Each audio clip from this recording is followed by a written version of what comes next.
Ouais, salut. Deuxième partie de la vidéo sur le programme des gens là.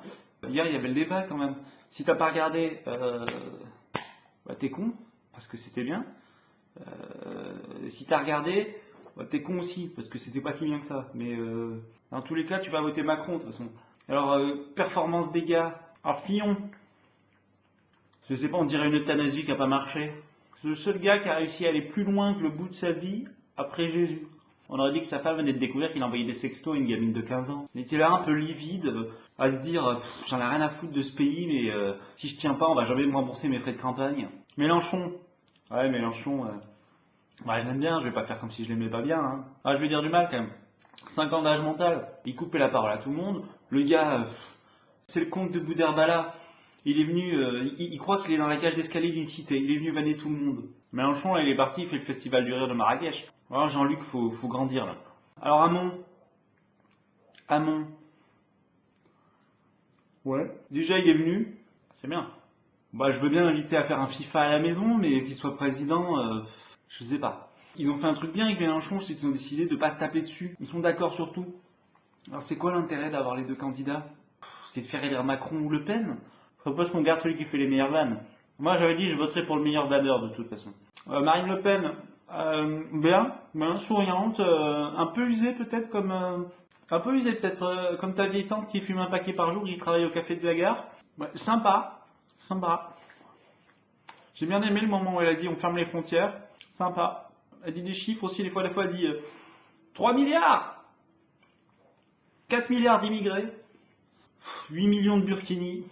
Macron, impeccable, éloquent, propre comme une savonnette à peine déballée, il est d'accord avec tout le monde. Ouais, dès que quelqu'un dit quelque chose, il dit oui. Ah, il prend aucun risque, en même temps il est banquier, hein, il sait. Hein. Il a l'habitude de rien foutre et d'attendre que les autres travaillent à sa place. Attention, bien sûr, je dis ça avec tout le mépris que j'ai pour les banquiers. Ouais, je voulais dire aussi, pour la précédente vidéo, la partie 1, je sais pas ce qui se passe, personne, tout le monde s'en va les couilles de mes vidéos, mais là j'ai eu 3 militants UFR, UPR, les amis de François Asselineau qui me sont tombés sur le rable. Il y en a quand même un qui m'a traité de je m'en foutiste. Moi, jamais on m'a parlé comme ça. Bon, si une fois, il y a quelqu'un qui m'a dit hey, connard, on m'a dit ta gueule une fois aussi. Mais je m'en foutiste les gars, enfin, disez pas des trucs qui vont rester comme ça, qui blessent. Alors ils m'ont dit il va y avoir une conférence de François Asselineau, tiens-toi au courant un peu. Ça dépend, c'est sur Netflix. Je vais pas vous dire non plus que je veux vexer personne. c'est vraiment loin d'être le cas. Donc je tiens à rappeler le titre de l'émission, juste vite fait, ça s'appelle Le Podcast. Pas Norman fait des vidéos. Si c'est trop irrévérencieux pour vous, il y a une bonne émission politique le samedi soir sur France 2, présentée par Laurent Ruquier.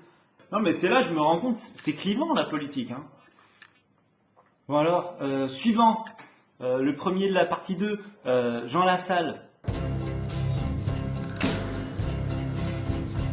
Je lis en même temps que vous. Hein. Ça va être difficile pour moi d'être objectif, il rassemble les deux trucs que je déteste le plus chez les gens. Il fait du trekking et il a un sac à dos. Bon, il veut faire de l'agriculture une cause nationale. De toute façon, vous allez voir, les agriculteurs, un jour, ils vont dire, ils vont poser leur pelle, leur fourche, enfin, je sais pas ce qu'ils font, j'en ai rien à foutre.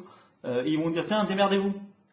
Vous nous avez bien pris pour des cons, vous nous avez traités comme des clodos, bon, bah maintenant, faites-les pousser, vos carottes. On sera là en train de bouffer nos doigts. Non, mais revenez, on voulait pas. Et alors, c'est qui? C'est Emmanuel Macron qui va les planter des graines après? Je crois pas. Alors, il estime que les forces conjuguées du soleil et des marées suffiront à remplacer le nucléaire. Bon, il parle un peu comme un prof de défense contre les forces du mal dans Harry Potter, mais bon. Les forces conjuguées du soleil et des marées. Alors, sa technique pour lutter contre le chômage, il dit qu'il veut remettre 25 000 personnes au travail. Il y a des postes non pourvus à Pôle emploi. Ouais, mais ça, c'est ce que tout le monde veut faire. Hein. Tu vas à Pôle emploi, il y a plein de postes non pourvus, hein, mais personne ne veut les faire. Hein. Par exemple, moi, la dernière fois, j'étais à Pôle emploi Paris. Ils me disent, tu fais quoi, toi? Alors, moi, je leur ai dit, j'écris, je suis dialoguiste. Grave erreur. Elle me dit, j'ai pile ce qu'il vous faut. J'ai un poste de plongeur dans une pizzeria à Massy-Palaiseau. C'est où ça? C'est en Pologne. Donc oui, des postes non pourvus à Pôle emploi, il y en a plus que 24 000, t'inquiète pas. Je pense qu'on remet tout le monde au boulot hein, avec toutes les merdes qu'ils te proposent. Hein. Moi j'entends souvent des gens qui disent oui mais les gens, si vous voulez, quand tu veux travailler, tu vas travailler. Ouais bah en général tu veux pas. C'est pas parce que les gens sont feignants. En fait les hommes politiques et généralement les étudiants d'HEC que tu rencontres dans les blablacars, ils oublient une donnée importante de l'être humain.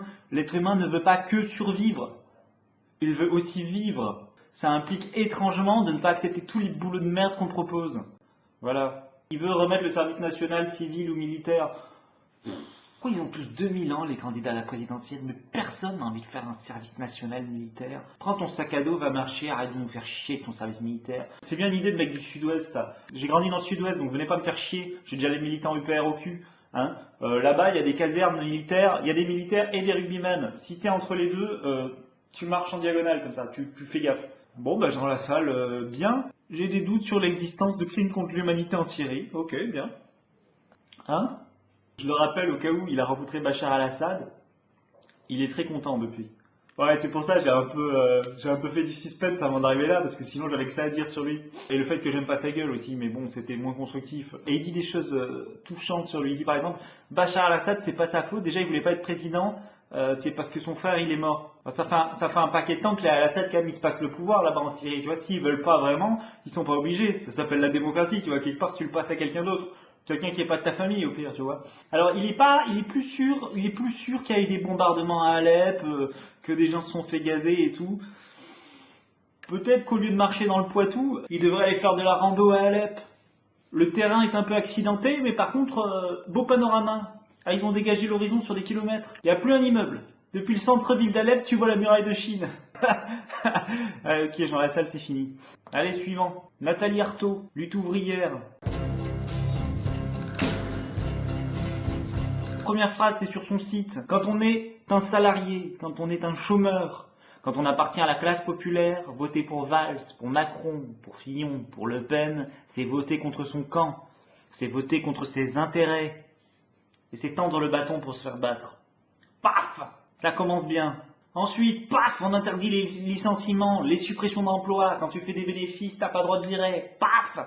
Prends-toi une pompe de communiste dans ta gueule, le grand patron. On réduit le temps de travail, 32 heures. Paf! On augmente les salaires, 1800 € le SMIC. Elle veut créer des logements neufs. Je le rappelle, plus de 2 millions de logements vides en France. Elle réquisitionne. C'est possible de faire ça, personne ne veut le faire. On lève le secret bancaire, le secret des affaires. Nathalie, moi je le lève tout de suite mon secret bancaire. Je suis à moins 400 balles. Transparence absolue. Je propose que tout le monde fasse pareil. Société, véritable laïcité. C'est vrai que la loi de 1905, elle existe quand même depuis 1905. Un jour, il faudrait penser à refaire le point dessus. Il y a quand même un mec qui s'est fait chier à l'écrire. C'est quand même Aristide Briand, c'est pas Guillaume Musso. Il doit voir un peu ce qu'on peut faire avec cette loi, c'est intéressant. Elle est contre le port du voile, pas pour des raisons de laïcité, mais parce qu'elle y voit un symbole de l'oppression de la femme. C'est intéressant, commencez pas à me faire chier. Hein. Les mecs du sud-ouest, j'ai l'UPR, tous ceux qui portent le voile, venez pas commenter. Vous faites ce que vous voulez, je m'en fous. Moi, je l'interdirais rien que pour des raisons esthétiques. Tu vois, ça irait beaucoup plus vite. Ça mettrait tout le monde d'accord. L'esthétique, c'est un truc qui met tout le monde d'accord.